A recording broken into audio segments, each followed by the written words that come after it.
Take a look at this speech by Bernie Sanders way back in 1992, calling out insane, out of control military spending. Sometimes I think that the people in this institution and in the White House are really losing contact and not knowing what's going on with the American people. In case you don't know, and you haven't seen the latest polls, the American people hold the President of the United States in contempt. They hold this institution in contempt. They hold the Republican Party in contempt. They hold the Democratic Party in contempt. They think that maybe, given all of the crises facing this country, it's about time that there was some bold leadership here and that this institution made some hard choices. And this is what the choice is about. We are spending $270 billion a year on the military, but we don't have a major enemy. I know it hurts your feelings. I know you're upset about it. I know you're hoping and praying that maybe we'll have another war. Maybe somebody will rise up. But it ain't happening. The Soviet Union doesn't exist. The Warsaw Pact is through. Who you worried about? Iraq? Panama? Who you worried about? I'll tell you who I'm worried about. I'm worried about the fact that our workers are seeing a decline in their standard of living. They want to see our industry be rebuilt. That's what they want to see. No more B-2 bombers, no more Star Wars. Let's make the quality products we need. Let's invest in American industry. No, I won't yield. The American people want to see our kids educated. They want a Head Start program. They want their kids to be able to go to college. They want to wipe out the fact that 5 million children in this country go to bed hungry. They want child care for their kids. They want decent education. Let's have the guts to give some leadership to this country. The Cold War's over. Let's reinvest in America. Let's support this amendment. That just gives me so much energy. While we were watching this, Edwin commented, I think that guy should be president. I'm thinking that too. That was incredible. Obviously, 100% true and appropriate and needed back in 1992, but it holds up better than any movie from 1992 does. I can guarantee that. Who are you worried about? Who are you worried about? And he lists, what are you worried about, Iraq? Well, they did eventually push for a war in Iraq. He said Panama, they kind of want one in Venezuela now. Like the same driving force that he identified back in 1992 that incensed him then, they did act on that. It still exists today. They still want to sell weapons. They still want to spend billions of dollars bombing Yemen or Syria or Afghanistan or God only knows where. The only thing that hasn't held up are the sheer numbers, because as bad as they were then, and he cited them, $270 billion a year, it is way, way higher than that, 3 times higher than that today, despite the fact that we still lack a major enemy. We still don't have anything approaching the enemies we've had back during World War II, the Cold War, even hypothetically then.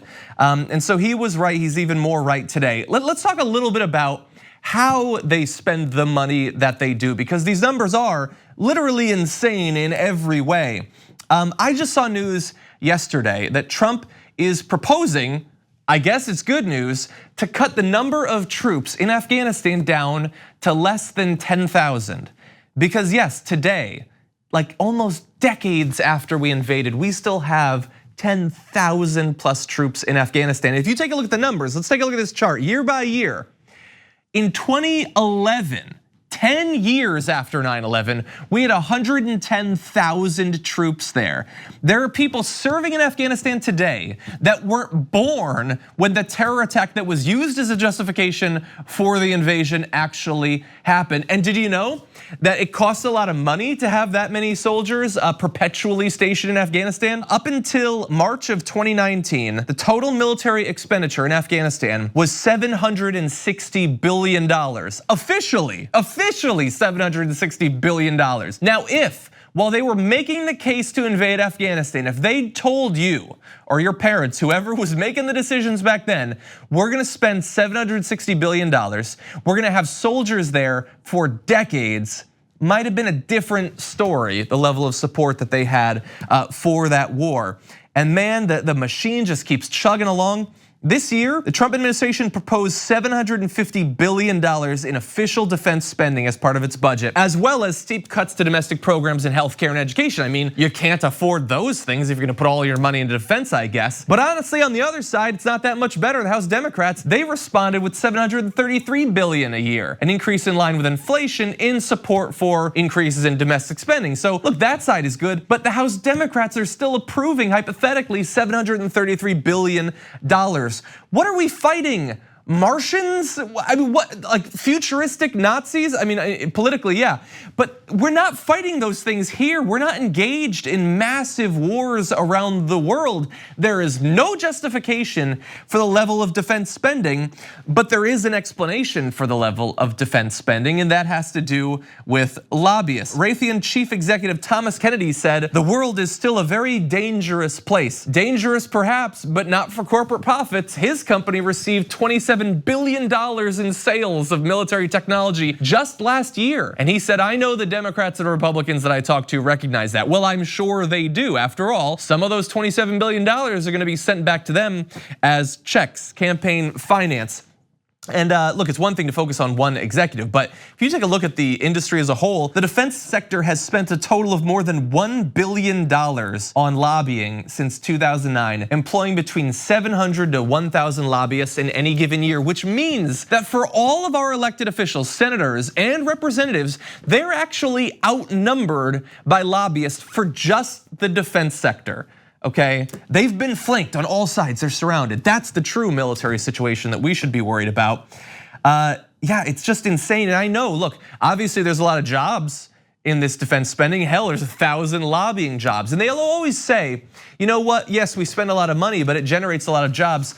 It does, but what if the money was put somewhere else? In 2011, a study by economists from the University of Massachusetts made this blindingly clear, saying military spending is the worst way to create jobs, putting the same money into any other area, from infrastructure to transportation to alternative energy to healthcare or education, creates up to twice as many jobs as military spending does. So look, if you're not convinced by the fact that when we buy these bombs, we feel a need to use these bombs, and that results in people dying around the globe needlessly, if that doesn't convince you, for humanitarian or empathy, if those sorts of concerns don't affect you, it's also incredibly wasteful pragmatically.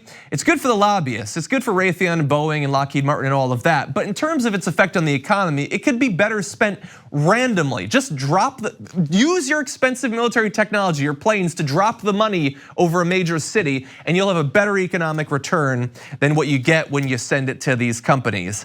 And I want to give you just a couple of standout examples of how wasteful this spending actually is. Do you know the Future Combat System? You probably haven't heard of it. It hasn't been talked about in the media for a long time. It was multiple systems, one of which was, what they wanted to do was they wanted to have a way for a tank traveling up to like 30 or 40 kilometers an hour to shoot multiple shells at different trajectories so they all land at the same time on a target. Really impressive, right? I mean, how could they make that work? They couldn't, but it did take $19 billion in research before they figured out that they couldn't make it work. $19 billion. That's like a quarter of a year of public education for all Americans. We put it into a program there's a good chance you never even heard of.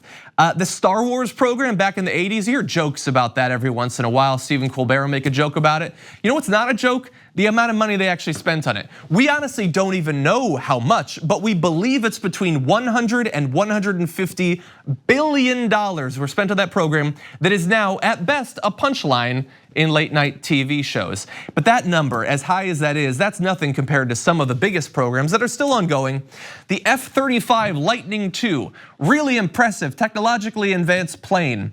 It is believed that since 1996, that program alone, they've spent $1.5 trillion on it. And look, that, like, you almost have to laugh at that amount. I mean, trillions. You could have gotten a tax cut for the wealthy for $1.5 trillion.